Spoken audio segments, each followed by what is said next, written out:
আসসালামু আলাইকুম রহমতুল্লাহ বারাকাতুহু। সিরাতুন নবীর ধারাবাহিক আলোচনার দ্বিতীয় পর্যায়ের যে সিরিজে আমরা আছি সেটা হচ্ছে রাসূলুল্লাহ সাল্লাল্লাহু আলাইহি সাল্লামের আখলাক থেকে, জীবন থেকে, সিরাতে পাক থেকে আমরা কি কি শিক্ষা নেব সেই বিষয়ে। আজকে শিক্ষা নেওয়ার বিষয় হচ্ছে হেলমুহু। যখন উনি এমন একটা পরিবেশে থাকতেন যে কেউ ওনাকে বেশ কষ্ট দিচ্ছে, রাগ হয়ে যাওয়ার কথা, এবং কোনো কারণে উনি আসলে কষ্ট পেয়েছেন, রাগ হয়েও গেছেন, কিন্তু এই রাগটাকে তিনি অনেক সময় রাগ করেন নাই, আর কোনো সময় রাগটাকে কন্ট্রোল করে ফেলেছেন।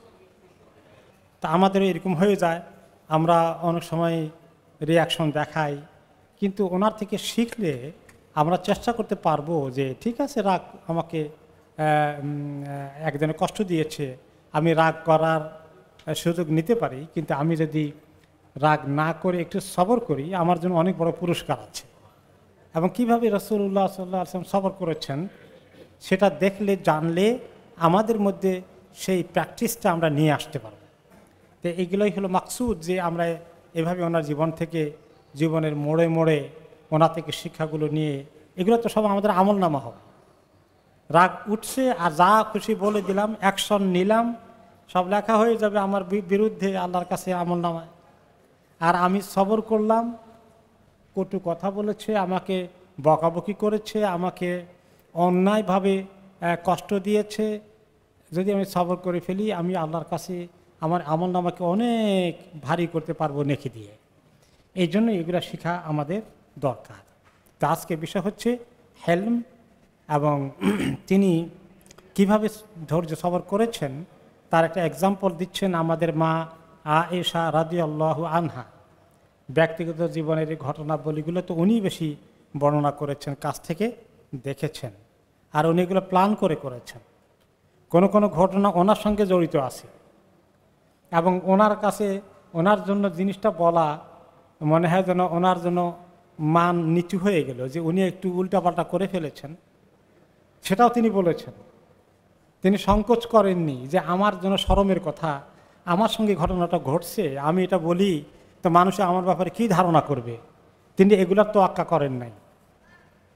তিনি প্রিয় নবীজি সাল্লাল্লাহু আলাইহি সাল্লামের সুন্দর আমলগুলো আমাদেরকে ওনার কাছ থেকে না শুনলে আমরা এগুলো কোনো জায়গায় পেতাম না।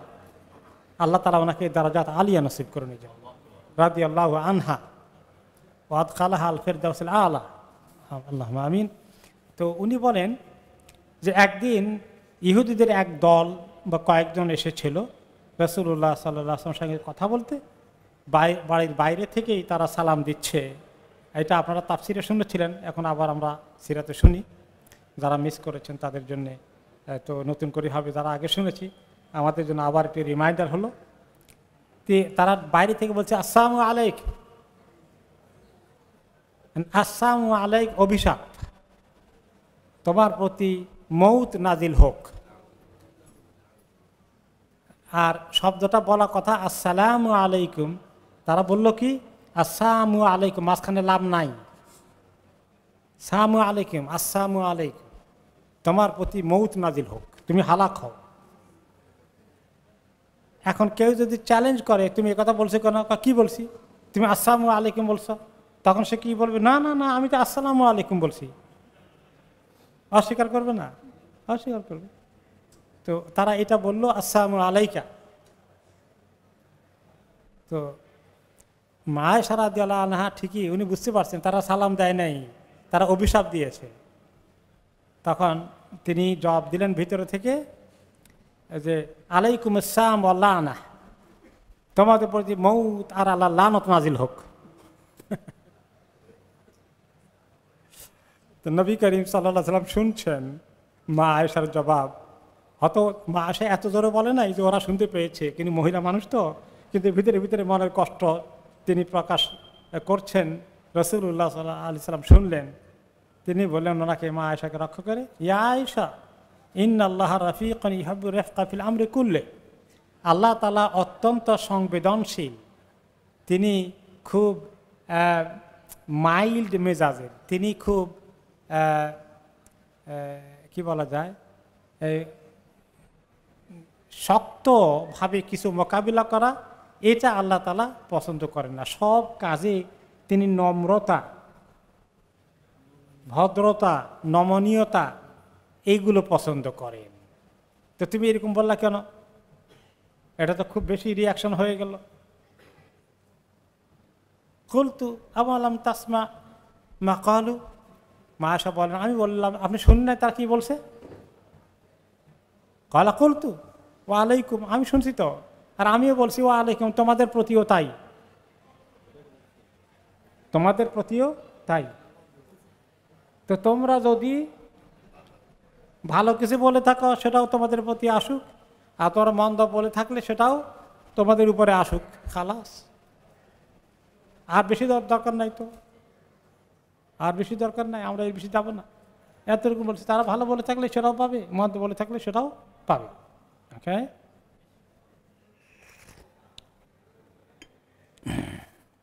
তো এই উপলক্ষে রাসূলুল্লাহ সাল্লাল্লাহু আলাইহি সাল্লাম মা আয়েশাকে যে হাদিসটা বললেন যে তুমি ইন্নাল্লাহা ইউহিব্বুর রিফকা ফিল আমরি কুল্লিহি, মনে রেখো আয়েশা, আল্লাহ তাআলা প্রতিটি কাজের ব্যাপারেই নম্রতা, নমনীয়তা, ভদ্রতা, শালীনতা পছন্দ করেন।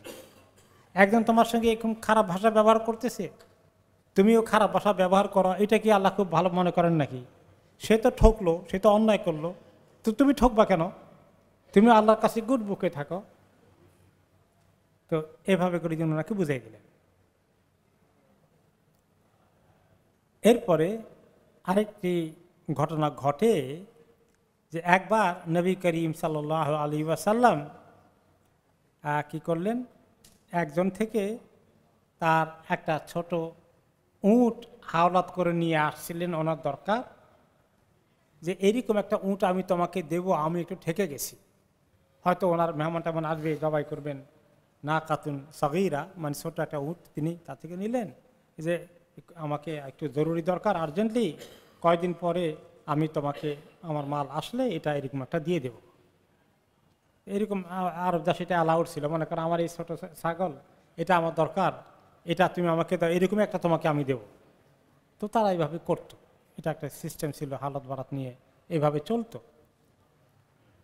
তো এখন তিনি বলছিলেন যে হয়তো এই কয়েকদিন পরে আমার মাল আসবে, 7 দিন পরে হোক, 3 দিন পরে হোক, 10 দিন পরে হোক, তুমি আসো, তোমাকে আমি এরকম একটা দেব। এখন ওই সময় মতো লোকটা আসছে, আসার পরে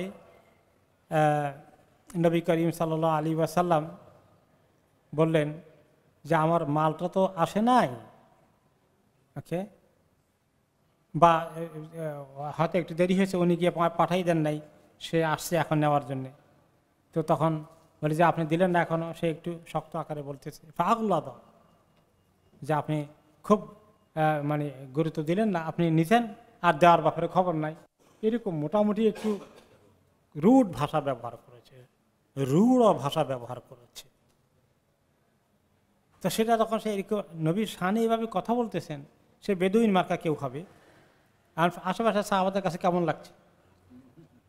তো ওনারা বলতেছেন তোমরা এটা কি করতেছো, এই তুমি এইভাবে কার সাথে কথা বলতেছো, তুমি চিন্তা করছো? একটু বকা দিচ্ছেন, তাকে থামাতে যাচ্ছেন, তার উপরে মনে হয় ওনারা চড়াও হয়ে যাবেন।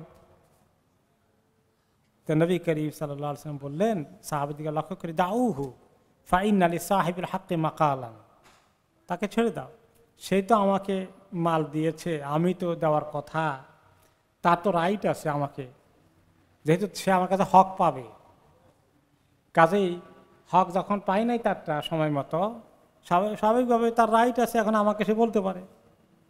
তো তোমরা এটা নিয়ে বেশি বাড়াবাড়ি করো না। তবে ও তু হুসেন্নান মিথলে সেন্নিহি, তো এরকম খুঁজে আমাদের যে মাল আসছে ওখান থেকে, তার এই বয়সের ছিল 2 দাঁতওয়ালা 4 দাঁতওয়ালা, আমরা আগে বলতাম না, যে এরকম ওইটার দাঁত অনুযায়ী একে একটা দিয়ে দাও, যাক বাচ্চাকে দিয়ে দাও, তার কথা বাড়ানোর দরকার নেই। তারা ওনারা খুঁজতে গেলেন যেখানে ছাগল ওনারা আসছিল, বাইতুল মালে খুঁজে দেখলেন যে ওই সাইজের ছাগল নাই, আছে বড় বড়, তার থেকে তিনি যেটা নিয়েছিলেন ওই সাইজের নাই। ওনারা বললেন তখন ইল্লা আমসালা মিন সেন্নিহি ইয়া রাসূলুল্লাহ, আপনার যেটা নিয়েছিলেন তার তুলনায় অনেক বেশি দামিগুলো আছে। ওকে, তখন রাসূলুল্লাহ সাল্লাল্লাহু আলাইহি ওয়াসাল্লাম বললেন, উতুহু ফাইন্না মিন খাইরিকুম আহসানাকুম কাদাআন আও আহসানুকুম কাদাআন, তোমাদের মধ্যে ওই লোকটাই উত্তম যে ব্যক্তি কেউ পাওনা থাকলে পাওনাদারকে একটু ভালো করে দেয়, যেটা পাওনা ছিল তার চেয়ে ভালোটা দেয়, এইরকম যে করে সেই উত্তম হবে আল্লাহর কাছে। কাজে আমরা তো তাকে যদি তার চেয়ে একটু কম কোয়ালিটির দিতাম তাহলে তো এটা ভালো ছিল না। বেশি কোয়ালিটি আরও উত্তম, এটা কোনো অসুবিধা নেই, এটা দিতে পারো। তো তখন তিনি দিলেন না, সে খুশি হয়ে নিয়ে গেল। কিন্তু সে যে একটু আগেই দুর্ব্যবহার করেছিল, তো রাসূলুল্লাহ সাল্লাল্লাহু আলাইহি ওয়াসাল্লাম বলতে পারতেন, তুমি তো পাবা ঠিক আছে, আমি তো দেবো, তোমার এরকম মেজাজ খারাপ করার দরকার কি? তুমি আমাকে এভাবে খামাখা কড়া কথা বলা দরকার কি? ভদ্রভাবে বলো, আসো তোমার হক আছে, আমি তো দেবো। তা তিনি বলেন নাই, কারণ সে পাবে, তার হক দিতে হবে। কাজে যে পাওনা আছে তাকে আমরা, সে যদি কড়া হয়ে থাকে আমরা অন্তত নম্রতার আচরণ করি। আর রাসূলুল্লাহ সাল্লাল্লাহু আলাইহি ওয়াসাল্লাম অবশ্য তিনি পাওনাদার থাকলেও তিনি এরকম করতেন না, এটা ঠিক। তো এরকম আরেকটি ঘটনা আসছে যে আমরা এটা সিরাতে পাকি শুনেছিলাম। আনাস ইবনে মালিক রাদিয়াল্লাহু আনহু বলেন যে আমরা একবার এক যুদ্ধ থেকে যখন ফেরত আসছিলাম, রাসূলুল্লাহ সাল্লাল্লাহু আলাইহি ওয়াসাল্লামের সাথে অনেকগুলো গনিমতের মালের ছাগলের পাল ছিল। তো সেখানে একজন হঠাৎ করে পিছন দিক থেকে একজন বেদুইন আসল। আর ওই সময় নবী করিম সাল্লাল্লাহু আলাইহি ওয়াসাল্লাম গায়ে ছিল এই যে মোটা গাউন যেটা আছে, আবায়া, এবং এটার কলারগুলো বা বর্ডারগুলো ছিল খুব মোটা মোটা এমব্রয়ডারি করা। পেছন দিক থেকে সামনে না এসে পেছন দিক থেকে এটা ধরে এমনি করে একটা টান দিল, সে বেশ জোরে টান দিছে পেছনের দিকে কথা বলার জন্য। যখন টান দিল হাত্তা নাদার তেলে সাফাতে আতেতে রাসূলুল্লাহ সাল্লাল্লাহু আলাইহি ওয়াসাল্লাম এমন জোরে টান দিল, আমি ওনার ঘাড়ে লক্ষ্য করে দেখলাম এটার মোটা এমব্রয়ডারি করা কাজটা ওনার এই চামড়ার মধ্যে স্ক্র্যাচ করে দিয়েছে, দাগ পড়ে গেছে, এত জোরে টান দিয়েছে, তিনি যথেষ্ট ব্যথা পেয়েছেন। এবং তারপর টান দিয়ে যখন উনি তার দিকে তাকাইলেন, তিনি এখন কি, সে বেদুইনটা কি বলে, ইয়া মুহাম্মদ মুরলি মিন মালিল্লাহি আল্লাযী ইনদাকা, যে আপনার কাছে যে এত মাল আছে এগুলো কিছু দেওয়ার জন্য আমাকে বলেন, আমাকে দেখ কিছু দেওয়ার অর্ডার দেন, আমাকে কিছু দেন।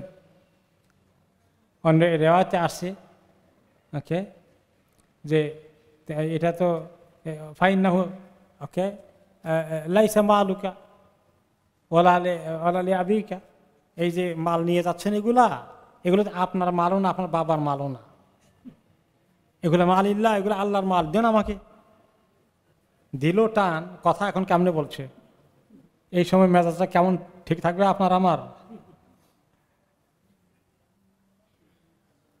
তো নবী করিম সাল্লাল্লাহু আলাইহি ওয়াসাল্লাম তার দিকে তাকালেন, তাকে বললেন, একটু মুচকি হাসি দিলেন, একটু হাসি দিলেন, মানে তার কাণ্ড দেখে ওনার হাসি ছাড়া আর কান্নার সুযোগ তো আর নাই।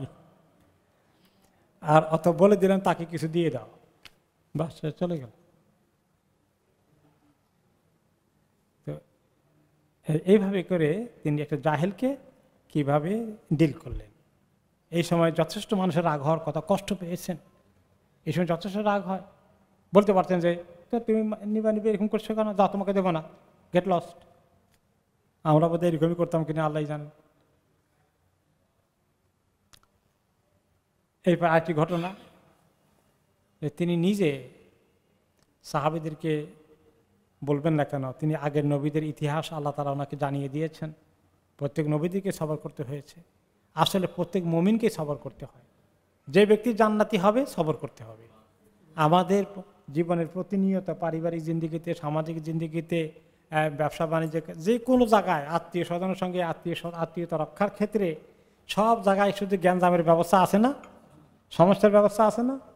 কোনখান দিয়ে কে কোনখান দিয়ে জ্ঞানজাম লাগাবে, দরবার করবে, আপনার কে কার কষ্ট দেবে, এগুলো তালাইতে মনে হয় মানুষ থাকে দুনিয়ার মধ্যে।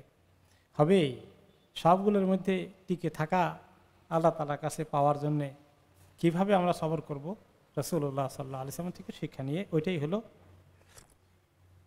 সিরাতের থেকে নেওয়া শিক্ষার আসল কথা। তো আরেকটি ঘটনা আসছে এবার।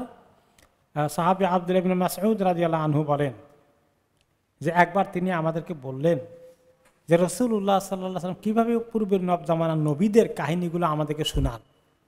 তিনি একবার বলছিলেন নসিহাতের মধ্যে, আলোচনার মধ্যে, কাআনি আনদুরু ইলা রাসূলিল্লাহি সাল্লাল্লাহু আলাইহি ওয়াসাল্লাম ইয়াহকি নাবিয়্যা মিনাল আম্বিয়া দরাবাহু কওমুহু ইয়ামসাউ দামা আন ওয়াজহিহি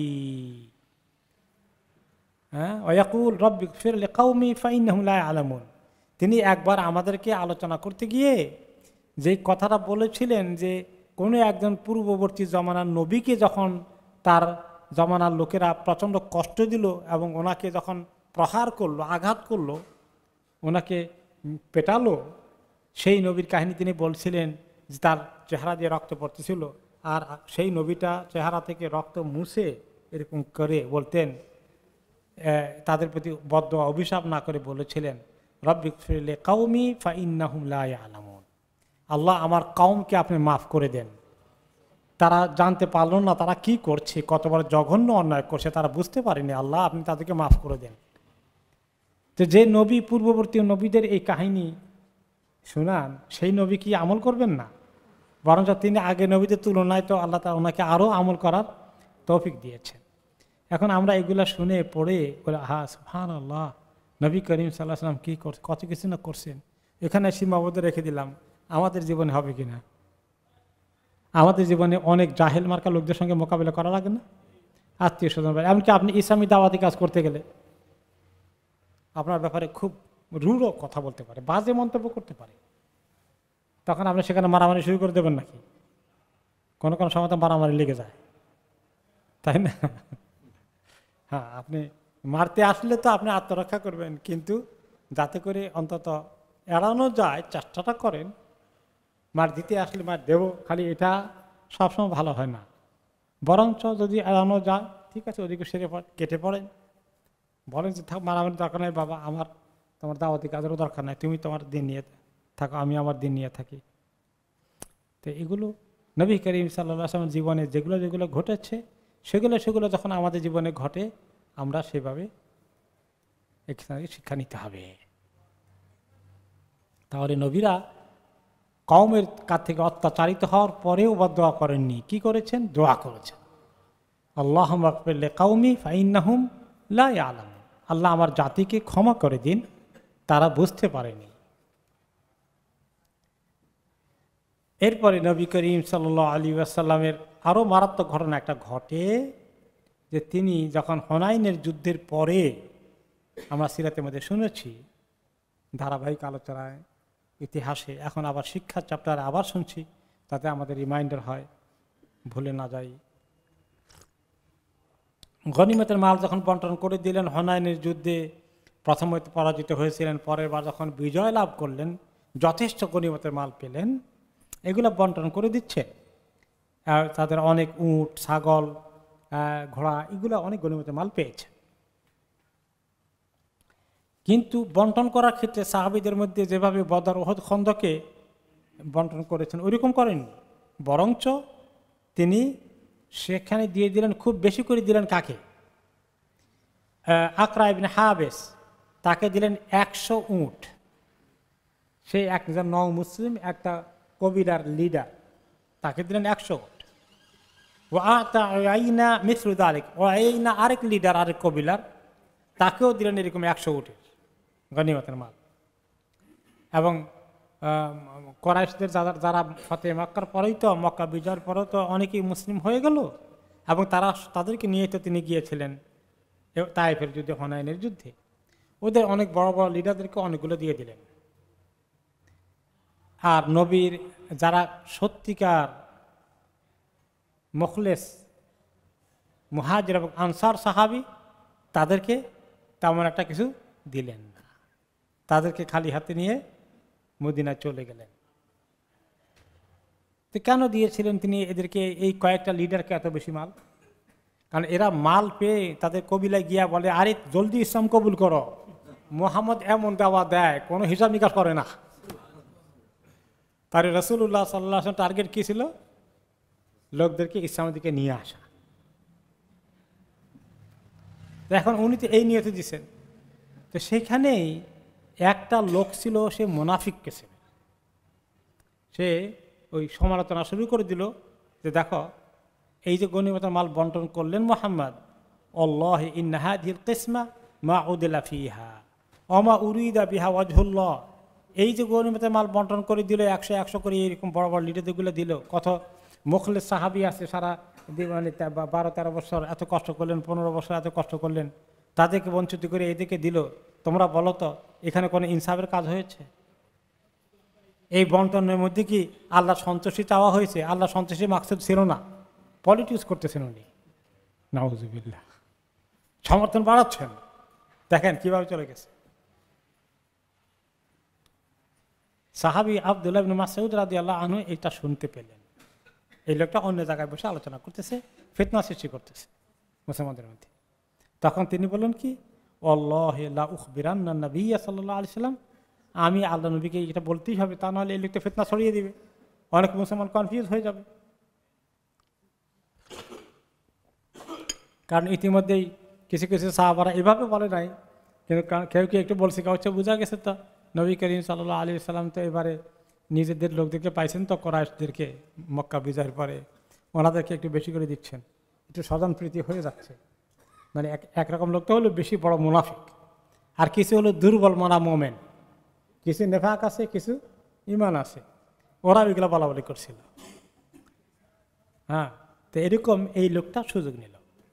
তখন রাসূলুল্লাহ সাল্লাল্লাহু আলাইহি ওয়াসাল্লাম যখন গিয়ে আব্দুল্লাহ ইবনে মাসউদ বললেন, তখন তিনি বললেন, ফামান ইয়াদিলু ইযা লাম ইয়াদিলিল্লাহু ওয়া রাসূলুহু, কে ইনসাফ করবে যদি আল্লাহ এবং তার রাসূল ইনসাফ না করতে পারেন, তাহলে আর তোমরা বলো আর কে ইনসাফ করবে?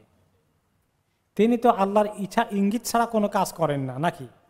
হ্যাঁ, তো এই যে কাজ করছেন ইসলামের দিকে দাখিল করানোর জন্য মানুষকে তিনি এভাবে দিচ্ছেন, এটা একটা স্পেশাল ওকেশন ছিল। তো তিনি এইটা করলেন, আর বলা হচ্ছে তিনি ইনসাফ করেন না, তিনি বেইনসাফ।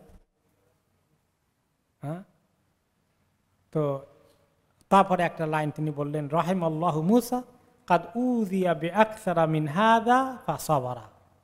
তিনি তখন স্মরণ করলেন কার কথা? মূসা আলাইহিস সালামের কথা, যে আল্লাহ তাআলা মূসার প্রতি অনেক রহম করুক, বোঝা গেছে উম্মত যে কি কষ্ট ওনাকে দিছেন, এর চেয়ে বেশি কষ্ট পেয়েছেন, তারপরে তিনি সবর করেছেন, তা আমাকে এখন সবর করতে হবে। এরপরে অন্য রিওয়ায়াতে আসছে যে আব্দুল্লাহ ইবনে মাসউদ বলেন, আখবারতুহু ফাকাদিব, আমি বলার সঙ্গে সঙ্গে রাসূলুল্লাহ সাল্লাল্লাহু আলাইহি ওয়াসাল্লাম অনেক কষ্ট পেলেন, তিনি রাগ হয়ে গেলেন। হাত্তা রাআইতুল গাদাব ফি ওয়াজহিহি, আমি ওনার চেহারা দেখলাম লাল হয়ে গেছে রাগের কারণে। তারপরেও তিনি তাদের প্রতি বদদোয়া করলেন না, অভিশাপ করলেন না, শাস্তি দেওয়ার ব্যবস্থা করলেন না, তাদেরকে পাল্টা ধরে এনে কতক্ষণ মোলামাত করলেন না, বরঞ্চ সবর করার জন্য নিলেন এবং ওই মূসা আলাইহিস সালামের কথা মনে করলেন যে আমার নবী মূসাও তো সবর করেছে। ইয়ারহামুল্লাহু মূসা কাদ উযিয়া বিআকসারা মিন হাযা ফাসাবারা, আল্লাহ তাআলা মূসা আলাইহিস সালামকে রহম করুন, এর চেয়েও বেশি কষ্ট তিনি মানুষ থেকে পেয়েছেন, কিন্তু তিনি সবর করেছিলেন, কাজে আমি সবর করব। রাগ গোসাকে দমন করা, সবর করা ব্যাপারটা কি সহজ নাকি? অনেক কঠিন, অনেক কঠিন। আল্লাহ শরীরের ভিতরে খালি মানে কেমন জানি করে, জবাব না দিতে পারো, দেওয়ার জন্য অস্থির হয়ে যায়, কথা বলার জন্য, তর্ক করার জন্য, তুমি এটা বলছো আমি এটা বলবো, ঝগড়া করার জন্য মনের ভিতরে খুব শয়তান খালি পাম্প করতে থাকে, তাই না? এই জন্যই তো ঝগড়া হয়। একজনে চুপ করে থাকলে কতক্ষণ একতরফা চলবে বলেন? স্বামী স্ত্রী বলেন, তারপরে আপনার এই ইনলজ, শ্বশুর বাড়ির লোকেরা, এই বাড়ির লোকেরা, বউ শাশুড়ি, তাও জালে জালে, এই যে তারপরে ভাই ভাই, তাই না? আত্মীয় স্বজনের মধ্যে কত রকমের ঝগড়া, তর্ক বিতর্ক এগুলো হতে থাকে, কারণ শয়তান খালি বলে বলো, তোমাকে এটা বলছে, তুমি চুপ করে থাকলে তো ঠকে গেলা। আর চুপ করে থাকতে কি কষ্ট, হাইরে এত কিছু বললো, আর বলতে গেলে কি মজা লাগে। হ্যাঁ, শয়তান এভাবে উস্কায়। তো এটা বোঝানোর জন্য এটা ভালো কাজ নয়, সবর করার মধ্যে অনেক ভালো কাজ। সেটার এক্সাম্পল, উদাহরণ দেওয়ার জন্য আরেকবার রাসূলুল্লাহ সাল্লাল্লাহু আলাইহি সাল্লাম কিছু কাজের মধ্যে নয়, কথার মধ্যে, বয়ানের মাধ্যমেও বোঝাচ্ছেন। একদিন তিনি থিওরি বোঝাচ্ছেন, সাহাবাদেরকে জিজ্ঞেস করলেন, মাসসারআহ, সরা কি জিনিস? সরা হলো দুজনে পাঞ্জা লাগলে একজন আরেকজনকে যে পরাজিত করে তো মল্লযুদ্ধ করে, এটাকে আরবিতে মল্লযুদ্ধকে আরবি কি বলা হয়? সরা। তোমরা জানো সরা কোন জিনিস? কালু আর সরি যেভাবে মল্লযুদ্ধ করে যে কাজটা করে ওটাকে তো সরা বলা হয়। তিনি বলেন না, আর সরআতু কুল্লু সরআ, আর সরআতু কুল্লু সরআ, আর রাজুলু ইয়াকদিবু ফায়াশতাদ্দু গাদাবুহু ওয়া ইয়াহমারু ওয়াজহুহু ওয়া ইয়াখশাইরু শা'রুহু ফায়াসরাউ গাদাবাহু। মুসনাদ আহমদে হাদিসটি এসেছে। তিনি বললেন আসল বীরত্ব অন্যকে পরাজিত করা, পরাভূত করা, মল্লযুদ্ধ লাগলে একজনকে পরাজিত করে দেওয়ার আসল কাজ কোনটা জানো? রাগ। যখন কোনো ব্যক্তি খুব রাগ হয়ে গিয়েছে, রাগের কারণে তার চেহারা লাল হয়ে গেছে এবং তার শরীরে পশমগুলো দাঁড়িয়ে গেছে, অ্যাকশন নিতে মনে চায়, তাই আইদার হাত দিয়ে মারপিট করবে, আঘাত করবে, অথবা মুখ দিয়ে যা খুশি তাকে আচ্ছা করে বকা দিবে। এইরকম একটা পরিস্থিতি তার সামনে হয়ে গেছে, প্রচণ্ড বিস্ফোরণ তার ভিতরে চলছে, চেহারা লাল হয়ে গেছে, পশমগুলো দাঁড়িয়ে গেছে। ওই সময় সে কথা না বলে, অ্যাকশন না নিয়ে কি করে? তার রাগের সঙ্গে মল্লযুদ্ধ করে রাগকে পরাজিত করে দেয়। ইয়া আল্লাহ, রাগের সঙ্গে মল্লযুদ্ধ করে রাগকে পরাজিত করে দিছে। তাহলে আমরা যখন রাগ হয়ে কথা বলা শুরু করে দিই, রাগ আমাদেরকে পরাজিত করে, ঠিক কিনা বলেন? তাহলে রাগ আমাদেরকে পরাজিত করে। আমরা কি করতে হবে? আসল মর্যাদা আল্লাহর কাছে পেতে হলে আমরা রাগকে পরাজিত করব। আল্লাহ যেন আমাদেরকে তৌফিক দান করেন। আরেকটা ঘটনা আসলো, কোরআনের একটা আয়াত যখন নাজিল হয়েছে, ইয়াসআলুনাকা আনিল মাহিদ, হে নবী আপনাকে তারা মহিলারা হাইজের অবস্থায় থাকলে, মাসিকের অবস্থা থাকলে তাদের সঙ্গে তারা কিভাবে সময় কাটাবে, এক বিছনায় শুতে পারবে কি না, এগুলো আপনাকে জিজ্ঞাসা করে। কুল হুয়া আদা, আপনি বলে দেন যে এটা একটা কষ্টকর জিনিস, একটা নাপাকি জিনিস তাদের শরীর থেকে আসে। ফাতাজিলুন নিসাআ ফিল মাহিদ, তোমরা মহিলাদেরকে তখন একই বিছনায় বা তাদের সঙ্গে তোমরা মানে সোজা কথা মিলনের কাজটা করো না, এটা তিনি বললেন। এখন ওই সময় তো স্বামী স্ত্রী মিলামেশা হারাম, তো এইটার হুকুম নাজিল হয়েছে। তো সাহাবায়ে কেরাম এইটার হুকুম নাজিল হওয়ার পরে একটা জিনিস আবার ব্যাখ্যা করলেন, কারণ মদিনায় অনেক ইহুদিরা ছিল। ইহুদিদের পরিবারে যদি মহিলাদের মাসিক হয়, তারা স্বামীর সঙ্গে এক বিছনায় শুতে পারবে না, অন্য বিছনায় আলাদা শুতে হবে। এবং মনে করো স্বামী স্ত্রী হয়তো একটু জড়াজড়ি, গলাগলি বা একটু আলিঙ্গন করা, এগুলো জায়েজ আছে, শুধু একটা কাজ, বড় কাজটা জায়েজ নেই। কিন্তু ইহুদিদের কাছে তাদের শরীয়তে তো তারা কঠিন বানিয়ে ফেলেছে। হয়তো মুসা আল্লাহ সাল্লাম এরকম বলেন নাই, তাদের বেয়াদবির কারণে আল্লাহ তাদের শরীয়তকে শক্ত করে দিয়েছেন। তারা না, তাহলে মহিলার সঙ্গে এক বিছানায় শোয়া যাবে না, স্বামী এক বিছানায়, মহিলা আরেক বিছানায় শুতে হবে। তো এটা করতো মদিনার লোকেরা অনেক সময় ইহুদিদের কাছ থেকে শিখে। পরে রাসূলুল্লাহ সাল্লাল্লাহু আলাইহি ওয়াসাল্লাম বলে যে না, এরকম দরকার নাই, ইসনাউ কুল্লা শাইইন ইল্লা নিকাহ, শুধু মিলামিশার কাজটা বাদ দিয়ে বাকি সব করতে পারো, কাছাকাছি থাকা, টাচ করা, আসা, মানে একদম কাছাকাছি হয়ে শোয়া, কোনো অসুবিধা নাই, শুধু একটা কাজ করতে পারো। তা ইহুদিদের কাছে আবার এই খবর চলে গেল। এখন তারা এই কথা শোনার পরে নবী করিম সাল্লাল্লাহু আলাইহি ওয়াসাল্লামের সমালোচনা শুরু করলেন। তারা কি বলল? মা ইউরিদি হাদার রাজুল আনিয়াদা আমিন আমরিনা শাইআন ইল্লা খালাফানা ফিহি, যে এই লোকটার কি অবস্থা জানো, আমরা যা করছি সব উল্টাইতে হবে, তার আর কোনো মিশন নাই। আসলে তো অনেক কাজে আল্লাহ তা বলছেন, তিনি নিজে বলছেন খালিফুল ইয়াহুদ ওয়ান নাসারা, ইহুদি নাসারাদের উল্টা কাজ করা, ওদের মতো করো না। তখন সেখান থেকে নিয়ে এসে বলতেছে ওনার কাজই হলে খালি কোনটা আমরা করি ওইটারে খালি উল্টানো, খুব নেগেটিভ লাইনে বলছে। এটা শোনার পরে ওসাইদ ইবনে হুদাইর এবং আব্বাদ ইবনে বিশর, এই দুইজন সেখানে ছিলেন যখন ইহুদিরা এই কথাটা বলে তাদের একটা সমাবেশের মধ্যে। দুইজনে বললেন, আসলে ইয়া রাসূলুল্লাহ, ইহুদিরা এই কথা বলেছে এই যে আপনি নাকি শুধুমাত্র ইহুদিদের কাজগুলোই উল্টে দেওয়ার জন্য, তাদের শরীয়তকেই শুধু আপনি উল্টিয়ে ফেলানোর জন্য সবগুলো শরীয়তের হুকুম দেন। শোনার সাথে সাথেই রাসূলুল্লাহ সাল্লাল্লাহু আলাইহি ওয়াসাল্লামের চেহারাটা খুব রাগ যে হয়েছে বোঝাই গেছে, চেহারা লাল হয়ে গেছে। ওনারা আশঙ্কা করলেন যে ওকে কি করবে এখন, এই দুজনকে তারা রাগ যে হয়ে গেছে, ওনারা দুজন এসে বললেন, ইয়া রাসূল, এই বলে তারা তো এরকম বললো, তো আমরা সিদ্ধান্ত নিয়েছি ইয়া রাসূলুল্লাহ, এই দুই সাহাবী, একজন উসাইদ ইবনে হুদাইর আর একজন আব্বাদ ইবনে বিশর, আমরা দুইজনে তো এখন মনে করতেছি আমরা বোধহয় আসলে স্ত্রী সহবাস করা ঠিক হবে না, মানে কি বলে এক বিছনা শোয়া ঠিক হবে না, তাদেরকে আলাদা করে দিতে হবে, আমরাও সেটা আমল করার চিন্তা করছি, আপনি কি মনে করেন ইয়া রাসূলুল্লাহ? এটা শোনার সাথে সাথেই রাসূলুল্লাহ সাল্লাল্লাহু আলাইহি ওয়াসাল্লাম চেহারা খুব রাগ হয়ে গেলেন, যে ওনার হেদায়েত বাদ দিয়া ইহুদিদের কথা শুনতে গেছে, তাদের কথা কনভিন্স হয়ে গেছে। তো অন্য সাহাবীরা বলেন যে এই দুইজন যখন এরকম বলল, আমরা দেখলাম রাসূলুল্লাহ সাল্লাল্লাহু আলাইহি ওয়াসাল্লাম চেহারাটা একটু রাগ হয়ে গেছেন এবং মনে আশঙ্কা হয়ে গেল যে উনি তাদেরকে ব্যাপারে খুব শাস্তিজনক কিছু করেন কিনা, অথবা তাদের জন্য বদদোয়া করেন কিনা। আমরা ঘাবড়েই গেলাম, আর এই দুই সাহাবী বেচারা কেন এই কথা বলতে গেল, তারা এখন ওনার মনে কষ্ট যে হয় অভিশপ্ত হবে, অথবা তিনি তাদেরকে শাস্তি দেবেন। কিন্তু তারা যখন বের হয়ে আসলো, একটু পরেই নবী করিম সাল্লাল্লাহু আলাইহি ওয়াসাল্লামের কাছে এক সাহাবী দুধ দোহাইয়ে ছাগল থেকে হাদিয়া নিয়ে আসছেন, ইয়া রাসূলুল্লাহ আপনার জন্য নিয়ে আসছে। তো রাসূলুল্লাহ সাল্লাল্লাহু আলাইহি ওয়াসাল্লাম বললেন, ওই দুজনকে ডাকো, যে দুজনকে রাগ করছিলেন। তো তাদেরকে তিনি এই দুধ খাওয়াই দিলেন, তোমরা ড্রিঙ্ক করো, এখান থেকে পান করো।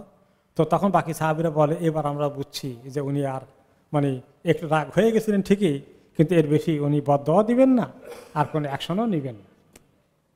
কারণ শরীয়তের একটা বিষয়কে এত জরুরি কথা, সেটাকে তারা ইহুদিদের কথা রেফারেন্স দিয়ে বলছিল, যখন এটা ওনার রাগ হওয়ারই কথা। তো এরকম হতে পারি আমরা, কিন্তু আমাদের রিয়াকশন আর ওনার রিয়াকশনটা দেখা গেল যে রাগ হয়েছেন ঠিক, পরক্ষণেই তাদেরকে তিনি দুধ দিয়ে মেহমানদারি করলেন। এতে বোঝা গেল যে তিনি রাগকে থামিয়ে ফেলেছেন। তাহলে আমরা এবং তিনিও মানুষ, রক্তে মাংসে গড়া, ওনার রাগ আসে, কিন্তু তিনি সেটাকে কন্ট্রোল করেছেন। আমরা সেখান থেকে লেসন কি নেব? অনেক সময় রাগ উঠে আমাদের, অনেক সময় রাগ উঠবে, তখন আমরা নিজেদেরকে কন্ট্রোল করতে হবে। এরপরে আরেকটা ঘটনা আসছে, আয়েশা রাদিয়াল্লাহু তাআলা আনহা, তিনি বলছেন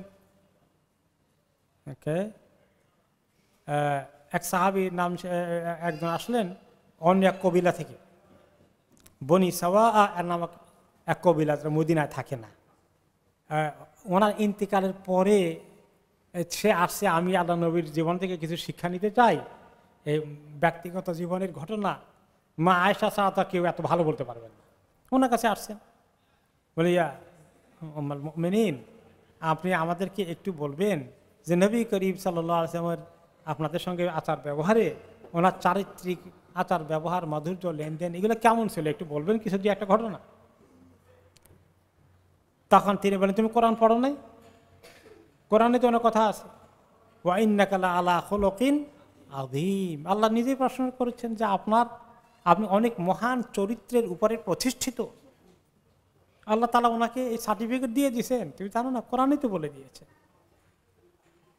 তো আমি বললাম, ওই যে সাহাবী জিজ্ঞেস করতে আসছেন বনি সাওয়া থেকে, হাদ্দিসিনি আন যালিকা, কোরআনে তো আছে জানি, আপনি কিছু ঘটনা বলেন, দুই একটা কিছু এরকম কি পাইছেন ওনার জীবনে, যে এত সুন্দর চরিত্র কেমনে আছে ওনার মধ্যে। কলা, তাহলে শুনে একটা ঘটনা বলি। এটা ওনার বিরুদ্ধে যায় ঘটনাটা। কার বিরুদ্ধে যায়? মা আয়েশার বিরুদ্ধে যায়। কীর্তনী বলছেন, অনেক আগের ঘটনা ঘটে গেছে, আল্লাহ নবী এখন দুনিয়াতে নাই। তিনি বলেন যে সনাতু লাহু তাআমান ওয়া সনাতু লাহু হাফসা তাআমান, আমি ওনাকে একটা স্পেশাল জিনিস খাওয়ানোর জন্য একবেলা জোগাড় করেছি, যে একটা স্পেশাল ডিশ বানিয়েছি, আর হাফসাও বানিয়েছি, সেও স্পেশাল খাওয়াবে ওনাকে এই বেলা, আমি খবর পাইলাম। এখন আমি তো প্রতিযোগিতায় আছি যে তার আগে আমার খাবারটা যেন যায়, আমারটা খাই ফেললে আলহামদুলিল্লাহ উনি খুশি হয়ে যাবেন, আর তারপর হাফসাটা খাইল আর না খাইলে আমার কি আসে যায়, তাই না? তো এখন তো বললেন যে আমার কাজের মেয়েটাকে বললাম ইযহাবি ফাইন জাআত হিয়া বিত্তাআমি ফাওয়াদাতিহি ক্বাবল ফাওয়াদাতু ক্বাবল ফাতরাহি তাআম, জলদি করে নিয়ে যা আল্লাহ নবীর কাছে এই খাবারটা দাও, যদি দেখো যে তোমার আমার খাবার দেওয়ার আগে হাফসাটা এসে গেছে, খাবার সরাই ফেরাই দেবো, এটা দিয়ে আমারটা একদম সামনে দিয়ে দিবা। তো খাদেমা খাবার নিয়ে আসছে, তো আসি দেখে যে ঠিকই হাফসাটা আগে দিয়েছেন। তো এখন ওই খাদেমা হাফসার খাবারটাকে প্লেট সহ সরাইতে গিয়া কেমনে করি প্লেটটা একটু কোনা ভেঙে গেছে, খাবারগুলো পড়ে গেছে, পড়ছে আবার ওনার দর্শকখানের মতো একটা বিছানা ছিল চামড়ার, ওইটার মধ্যেই পড়ছে, কিন্তু প্লেটটা একটু কোনা ভেঙে গেছে। এটা ছিল হাফসার প্লেট, ওনার কাছ থেকে আসা। এখন নবী করিম সাল্লাল্লাহু আলাইহি ওয়াসাল্লাম এটা দেখলেন, দেখে বললেন যে তিনি বুঝতে পারছেন যে এটা এই মেয়েতে এমনি করে নাই, তাকে কে পুশ করছে। তো তিনি খাবারগুলো নিয়ে উঠে এরপরে তিনি আবার রাখলেন, রেখে বললেন যে শোনো, আমি খেয়ে ফেললে তুমি ইখতাসু, তুমি ওই বদলা নিবা আয়েশার প্লেটের বদলা। তার মানে আয়েশার প্লেট দিবা হাফসাকে, আর হাফসার যেটা কোনা ভাঙছে ওটা নিয়ে তুমি আয়েশাকে দিবা। সে যে কেন এই কাজ তোমাকে দিয়ে করিয়েছে বা এই ক্ষতি করলো, প্লেটটা ভেঙে ফেললো, কাজে এটা শোধ হয়ে গেল। বাস এদের বলছে যে এটা বলটাই হাফসাকে দিয়ে আসো, আর প্লেট এটা কাকে দিবা, আয়েশাকে দাও। মা আয়েশা সব শুনতেছেন পাশে থেকে, মানে পাশের রুম থেকে। হ্যাঁ, ওকে। ফামা কাওলা শাইআন, এর বাইরে আর কিচ্ছু বললেন না। আমাকে এসে বকা দিলেন না, তুমি এটা করলো কেন, তোমাদের ভিতরে এত হিংসা বিদ্বেষ কেন, কিচ্ছু বললেন না। খালি বলে যে এক কাজ করো, এইটা হাফসাকে দিয়ে আসো, ভাঙ্গা প্লেটটা, ভালো প্লেটটা, আর ভাঙ্গাটা দিবা কাকে, আয়েশাকে, খালাস। এর বাইরে একটি কথা বললেন না, কারণ আমি তো ওই সময় একটা বকা খেতে পারি, বকা খাওয়ার উপযুক্ত হয়ে গেছে, কিন্তু একটুও বকা দিলেন না। সুবহানাল্লাহ, সুবহানাল্লাহ। ওকে, বিসমিল্লাহ। এরপরে হলো ওনার আরেকটি সিফাত হলো যে চুক্তি এবং ওয়াদা রক্ষা করার ক্ষেত্রে নবী করিম সাল্লাল্লাহু আলাইহি ওয়াসাল্লাম এবং কোনো কথাবার্তা, লেনদেন, কোনো জিনিসের মধ্যে কখনোই তিনি এটা লঙ্ঘন করতেন না। যেভাবে যে কথা হয়েছে কথাটা ঠিক রাখতেন। আমার সুবিধা অসুবিধা হয়ে গেছে, আমি কথা পাল্টাই ফেললাম, এরকম তিনি করতেন না। এবং এই ব্যাপারেও আমাদের মা আয়েশা রাদিয়াল্লাহু আনহা আমাদেরকে নিয়ে এসেছেন হাদিস। তিনি বলেন যে একবার নবী করিম সাল্লাল্লাহু আলাইহি সাল্লাম ওই একটা বেদুইন বাজারে নিয়ে যাচ্ছে ছোট উট, একটা উট অথবা ছোট ছোট একাধিক উট। তো তিনি তাকে ডাকলেন যে এগুলো আমি কিনবো। তো তখন তো টাকা পয়সা দিয়ে কিনা হতো না, মেনলি হয়তো খেজুর দিয়ে কিনবেন। দরাদরি হলো, দামাদামি হলো যে যে এই কয় ব্যাগ অথবা এই কয় মানে বালতি বা এই কয় খাঁচা খেজুর দিয়ে এটা কিনা হবে, দাম ঠিক করা হলো। তো তুমি এসো, আজকে আমার কাছে নাই, 3 দিন পরে 7 দিন পরে যখন একটা টাইম দিয়েছেন, ওই সময় আমার কাছে যখন আজোয়া খেজুর আসার কথা আছে, আজোয়া খেজুর এত এত বস্তা আজোয়া খেজুর তোমাকে এগুলোর বিনিময়ে দেব, দাম ঠিক হয়ে গেল। একটা নাকি একাধিক, এটা নিয়ে বর্ণনাকারীর রেওয়ায়েতের মধ্যে তার মনে নাই, তিনি বলছেন একটা না বা একাধিক এরকম ছোট ছোট উটের তিনি একটা ট্রানজাকশন করলেন, কিনলেন।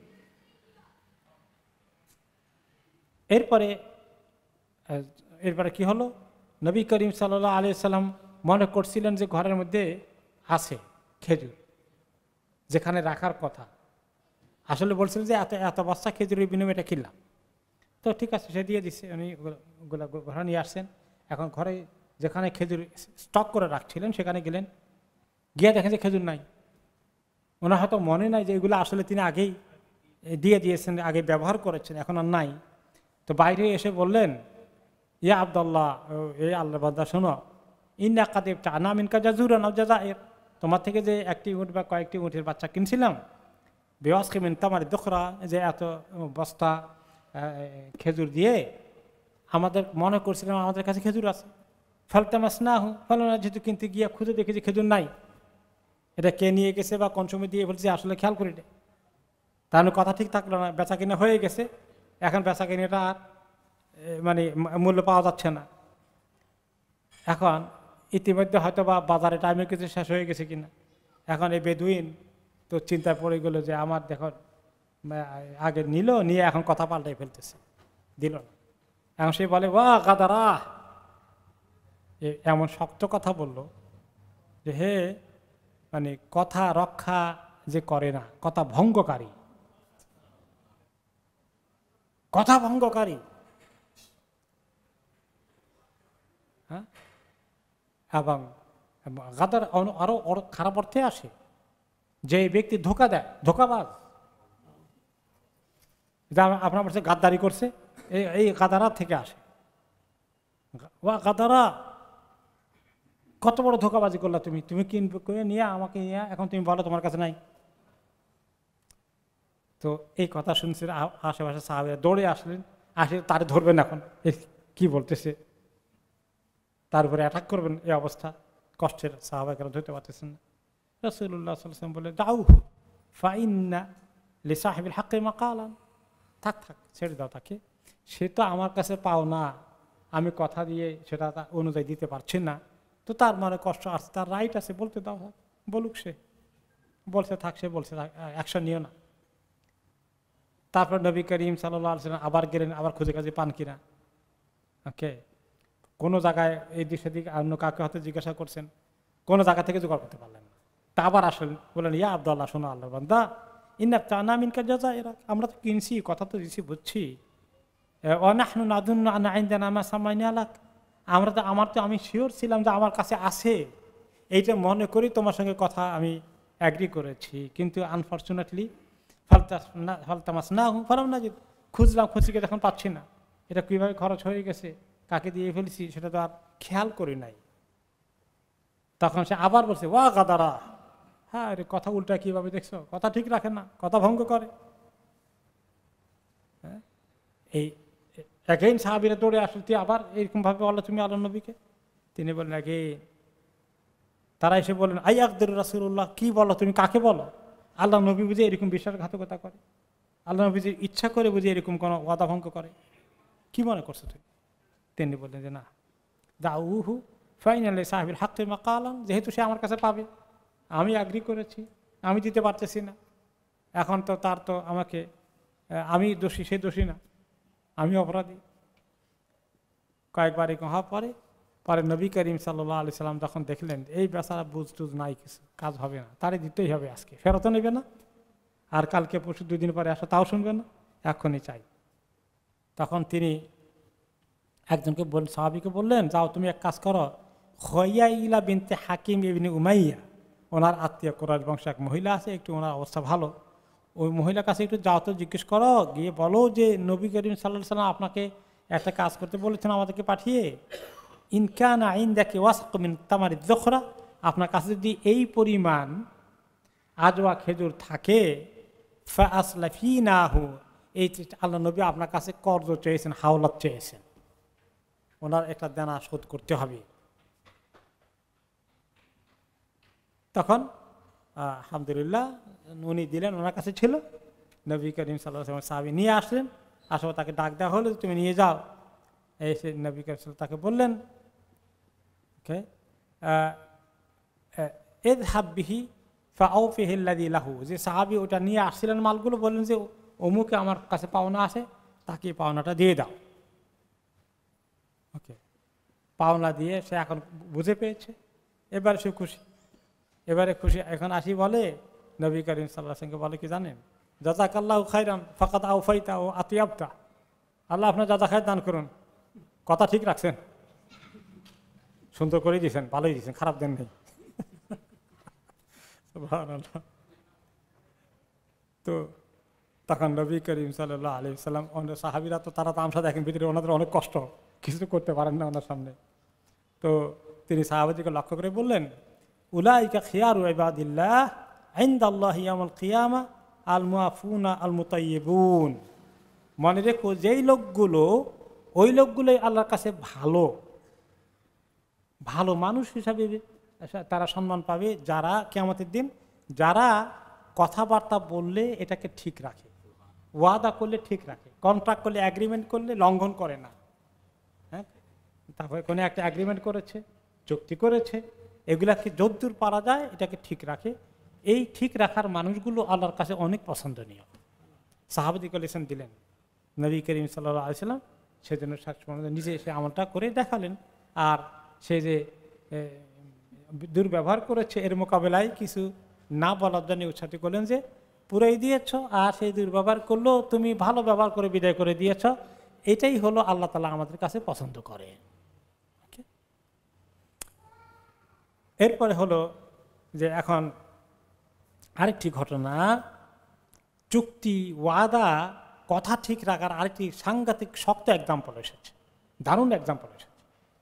আপনাদের খেয়াল আছে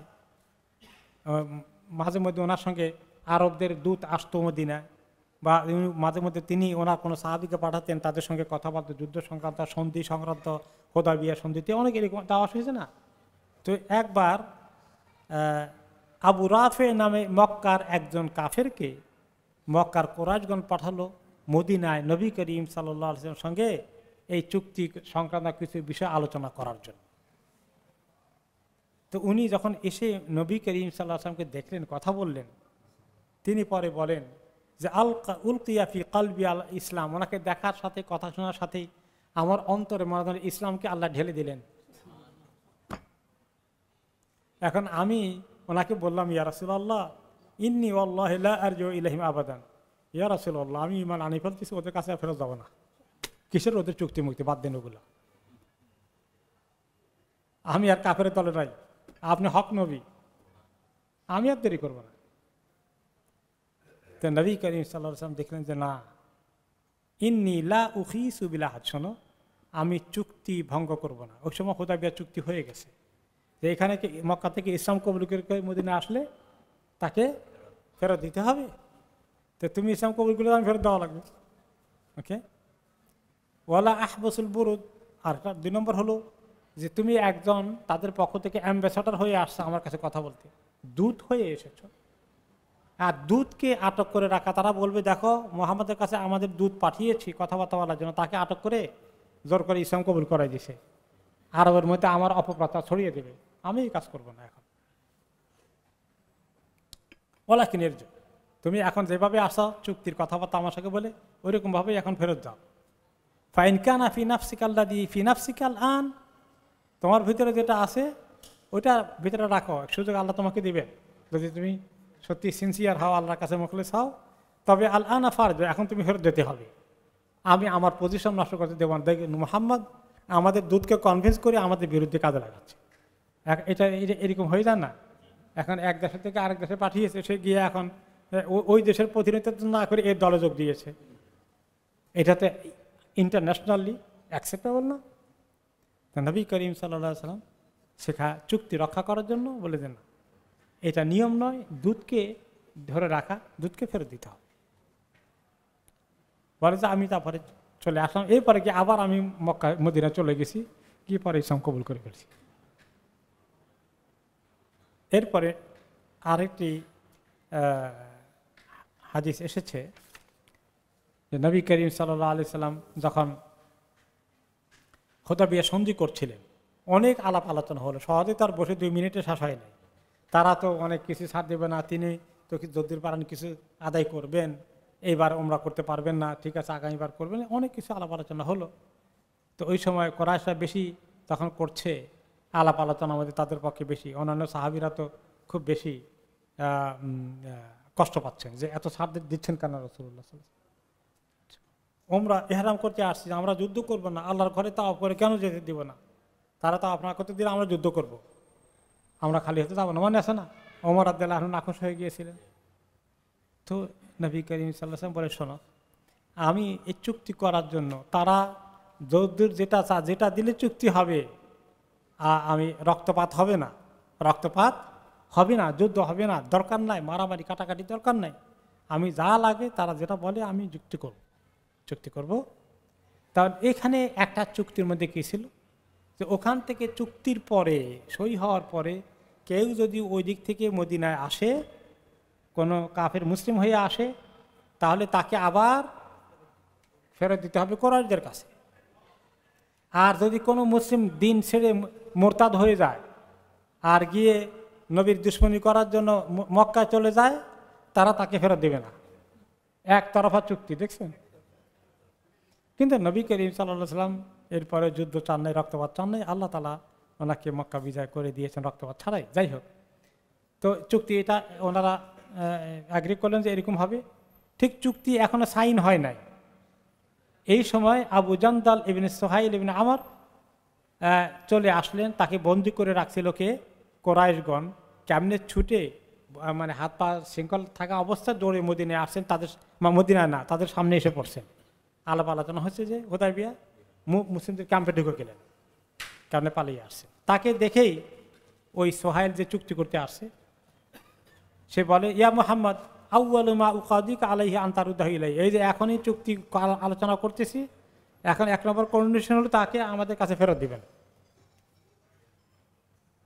তো রাসূলুল্লাহ সাল্লাল্লাহু আলাইহি ওয়াসাল্লাম বলে, ইন্না লা নাকদিল কিতাব বাদ, আরে চুক্তি তো এখন কমপ্লিট হয় নাই, এখন দেবে কেন? চুক্তি হওয়ার পরের কথা না সেটা। তখন সে বলল, আল্লাহে ঈদ আল্লাহ উসালিহাকা আলা শাইইন আবাদান, তুমি এখন হে মুহাম্মদ আমাকে তাকে ফেরত না দিলে আমি চুক্তি করব না।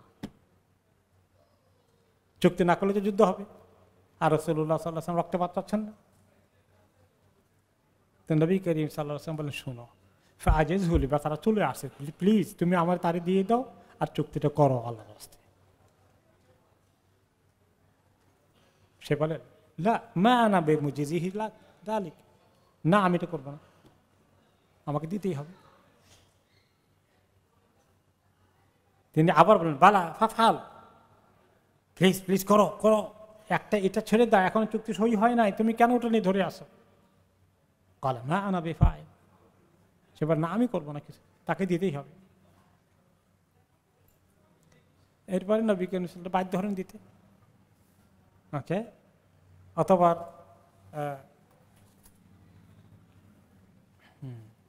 অতঃপর নবী করিম সাল্লাল্লাহু আলাইহি সাল্লামের কাছে আরেকজন আসলেন। যখন তিনি মদিনায় পৌঁছে গেছিলেন, তার নাম হলো আবু বসির, কুরাইশের একজন, মুসলিম হয়ে মদিনায় চলে আসছে। পেছন দিক দিয়ে তারা যখন খবর পেয়েছে, দৌড়ে চলে আসছে তাদের দল, 2 জনকে বোধহয় পাঠিয়েছে যে এই যে আপনার চুক্তি অনুযায়ী এখন তাকে আপনি ফেরত দিতে হবে, আমরা তাকে নিতে আসছি। এখন আবু বসির যাচ্ছে জানা, ইয়া রাসূলুল্লাহ আমি ঈমান নিয়ে আসছি, আমার ফেরত দিন না, আমার শাস্তি দিবে, আমার দিন থেকে সরানোর চেষ্টা করবে। রাসূলুল্লাহ সাল্লাল্লাহু আলাইহি ওয়াসাল্লাম বলেন, যেহেতু চুক্তি করেছি চুক্তি ঠিক রাখতে হবে, তুমি যাও, আল্লাহ তোমাকে ধৈর্য দেখ, সবর দেখ, তোমার রাস্তা আল্লাহ খুলে দেখ। কি করবেন, সাহাবী তাদের সঙ্গে আসছেন, তো ওরা 2 জন নিতে আসছে, উনি একজন 3 জন। তো অনেক দূর যাওয়ার পরে তারা ওনাকে নিয়ে যাচ্ছে, মাঝখানে গিয়ে তাদের 2-3 জনই টায়ার্ড হয়ে গেছেন, বলে যে এখন থামো, এখানে বসো, রেস্ট নেই, আর আমরা কিছু খাবার দাবার খাই। তো খেজুর টেজুর নিয়ে তারা খেতে বসতেছে তাকে সহকারে। তো আবু বসির যে সাহাবী মুসলিম হয়ে আসছেন, তিনি দেখুন তাদের হাতে তলোয়ার আছে, বেশ ভালো তলোয়ার। হ্যাঁ, তারপরে ওই যে তলোয়ারওয়ালা 2 জনের একজনকে বললেন, আল্লাহ ইন্নী লা আরা সাইফাকা হাযা ইয়া ফুলান জাইয়িদান, এই তো অমুক, তোমার তরবারিটা এত সুন্দর, ইয়া মাশাআল্লাহ, ভেরি নাইস, অনেক সুন্দর দেখা, তো কোথায় পাইছো তরবারি? তো দ্বিতীয়টা বলে, আরে কি বলে, এই তরবারি খবর তুমি জানো? আজাল আল্লাহ ইন্নাহু লা জাইয়িদ, ঠিকই বলছো, এটা দারুণ তরবারি, লাকাদ জাররাবতু বিহি সুম্মা জাররাবতু, এটা দিয়ে আমি যত যুদ্ধে গেছি যেখানে মারছি ফেরত আসে নাই, এটা দিয়ে মারলে আর কেউ বাঁচবে না। আবু বসির বলেন, আরে নিয়ে আলহামদুলিল্লাহ, দেখি এটা কেমন, কেমন যাও, তাই নাকি, এত সুন্দর, হাতে নিয়ে দিছি, একটা কল্লা ফেলে। তা দ্বিতীয়টা এখন দেখছে সর্বনাশ, এবারে তো আমার ধরো দিয়েছে দৌড় মদিনার দিকে, কারণ মক্কার দিকে তো রাস্তা বেশি, মদিনার দিকে দৌড় দিয়ে মসজিদে ঢুকছে। তো নবী করিম সাল্লাল্লাহু আলাইহি ওয়াসাল্লাম তাকে দেখে বললেন, এ কি ব্যাপার, এই যে মসজিদ পেরেশান হয়ে ঢুকছে কেন? লাকাদ রাআ হাযা দুরান, মনে হয় সে ভীতিজনক কিছু দেখছে, তার অবস্থা ভালো না। তখন আসি বলে, ইয়া রাসূলুল্লাহ হে মোহাম্মদ খাতালা আল্লাহ সাহাবি, আপনার এই লোক আবু জন্দল যাকে নিতে আসছি আমরা, সে তো আমার সঙ্গে মেরে ফেলছে তরবারি দিয়া। ওয়া ইন্নী লামাকতুল, আমাকে হেফাজত করেন, আমারে মারে ফেলবে সে চান্স পাইলে। তার পিছন দিয়ে আবু বসির সেই সাহাবি আসছেন, বলেন ইয়া নবী আল্লাহ কাদ আল্লাহ আউফ আল্লাহু দিম্মাতাক, আল্লাহ তাআলা আপনার যে চুক্তি করছেন চুক্তি পূরণ হয়ে গেছে, আপনি এখন আর আমার ফেরত দিয়েন না। সে নিতে আসছিল, আপনি দিয়েছেন, আপনার ডিউটি হয়ে গেছে। ফাকাদ রাদাতানি ইলাইহিম কাদ আনজানি আল্লাহু মিনহুম, কিন্তু আল্লাহ তাআলা আমাকে তাদের হাত থেকে উদ্ধার করছে, ইয়া রাসূল এখন আর ফেরত দিবেন না। কিন্তু নবী করিম সাল্লাল্লাহু আলাইহি ওয়াসাল্লাম বললেন যে দেখো আমি চুক্তি করেছি, আমি তো লঙ্ঘন করতে পারবো না। হুদায়বিয়ার সন্ধি, তা নাহলে চুক্তি ভেঙে ফেলবে। আবার আসলো, আসার পরে ওখান থেকে তিনি ওই তাদের থেকে পালিয়ে দৌড়ে চলে গেছেন, ওইখান থেকে চলে গেলেন। তারা এই লোকটা নিবে না সাথে, একলা যে আছে সে তো ভয়ে আছে, এখন রাখতে হবে। তাদের আরো লোকজনে খবর দিলে তারা আসবে, তারপরে নিবে। এই ফাঁকি দিয়ে আবু বসে গেছে পালিয়ে ওই মদিনার বাইরে আরব সাগরের তীরে যেখান দিয়ে মক্কার কাফেলাগুলো যায়, বাণিজ্য কাফেলা, সেখানে গিয়ে ঢুকছে। ওখানে আস্তানা কাটছে। আরও কিছু এরকম দুই একটা আসছিল, তাদেরকে ফেরত দেবে শুনে তারা ওখানে গিয়ে পলিয়েছে। ওনারা ওখানে এক মস্তান বাহিনী গড়ে তুলছে। যখন মক্কার কোরাইশ থেকে ওরা যখন আসে মাল নিয়ে, অথবা মাল কিনতে টাকা নিয়ে আসে সিরিয়া যাওয়ার সাথে, ওইখানে ধরে থেকে মাল দিয়ে ওই টাকা পয়সা মাল দৌলতগুলো নিয়ে যায়। মানে ওনাদের উদ্দেশ্য হলো আমাদেরকে মদিনা যাওয়ার জন্য তারা বাধ্য করবে, সেই বুদ্ধি আমরা করব। তো পরে যখন এরকম আরো কয়েকজন জমা হয়ে গেছে এরকম, তারা মিলে এখন এই কাজ করা শুরু করলে পরবর্তী পর্যায়ে আপনারা শুনছেন সিরাতের মধ্যে মক্কার লোকেরা আবার নিজে আসছে, থাক ও চুক্তি ওটা কেটে দেন, দরকার নাই। কেউ আসলে আর ফেরত দেওয়া দরকার নেই, কারণ ফেরত দিতে গেলে ওদের মুসিবত হয়ে যাচ্ছে। এটা আল্লাহ তাআলা রাস্তা খুলে দিয়েছেন। তার এখানে আমরা কি দেখলাম যে রাসূলুল্লাহ সাল্লাল্লাহু আলাইহি ওয়াসাল্লাম কত বড় একজন সাহাবীকে ফেরত দিচ্ছেন, তাদের হাতে তুলে দিচ্ছেন, তারপরে তিনি চুক্তি রক্ষা করছেন। চুক্তি ভঙ্গ করা, ওয়াদা ভঙ্গ করা কত বড় কবিরা গুনাহ।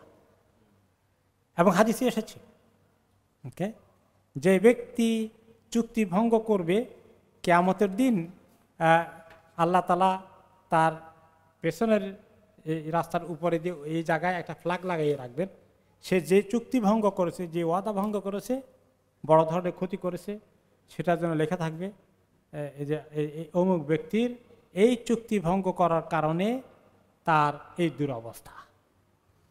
আজকে পৃথিবীতে মানে ঘর বাড়ি ব্যবসা বাণিজ্য চুক্তি করে, তাই না? লেখুক আর মুখস্থ করুক, এই চুক্তি ভঙ্গ করতে কতক্ষণ লাগে?